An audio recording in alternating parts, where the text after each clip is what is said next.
Let's talk about psoas release. So a psoas muscle is a really important hip flexor. Its job is either to bring chest towards knees or to bring your knee towards your chest, particularly when your leg has already started to be raised, which is the primary job of the quads, and then to raise it forwards towards your chest.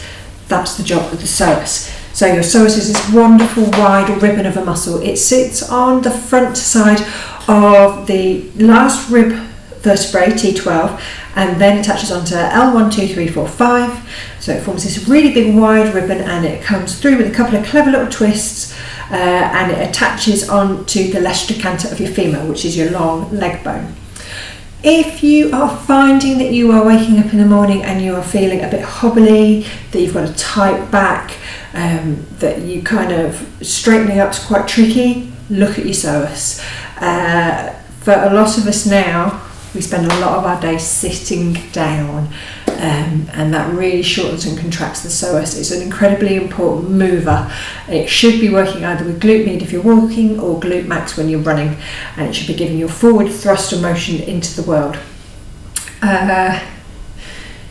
In a more broad, open, esoteric kind of way of looking at the psoas, it's known as the store of all stress.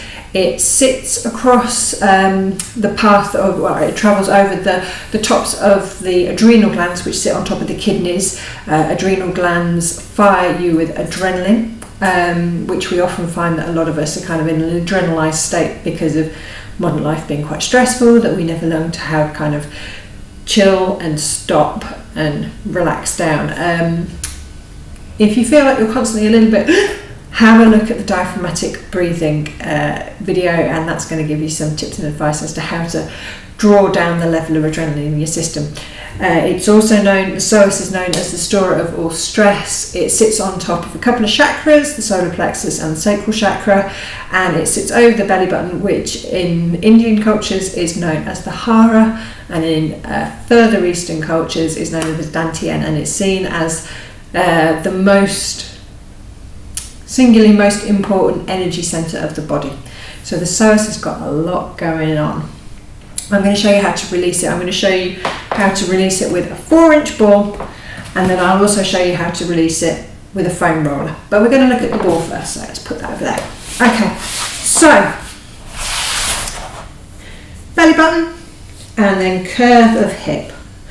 Your psoas can be accessed really nicely and easily by placing the ball in the middle between belly button, curve of hip. Find yourself somewhere to lie down, get yourself onto your tummy, and then pop the ball, as we said, between belly button and curve of hip. Now, it's a fashion release, so we're going to be here for 5 to 10 minutes, 5 minutes minimum. I don't want you to push, I don't want you to shove. Bring yourself up onto your elbows so you're nice and high to begin with.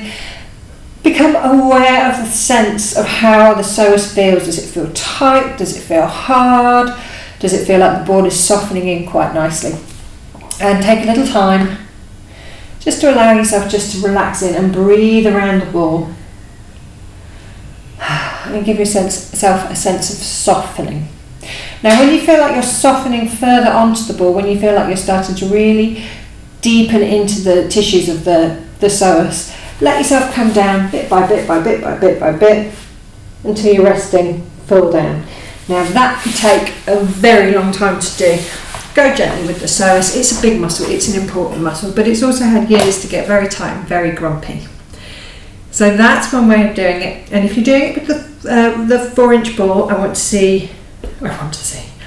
would appreciate it if you did both sides of the psoas.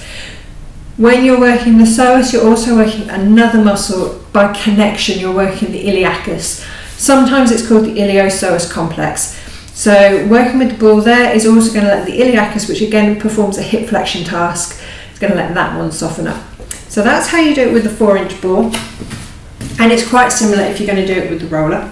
So grab your roller, and again you're going to go face down onto it, so to support yourself, and you're going to want to come just to the top, so kind of here's my belly button where my finger is, and this roller is just underneath it. So start with the roller kind of on the bone, that top bone, the curve of your hip, the curve of your pelvis. And then as you soften, you can lower again, roll yourself backwards onto the roller, so the roller is now sitting more over the across your belly button.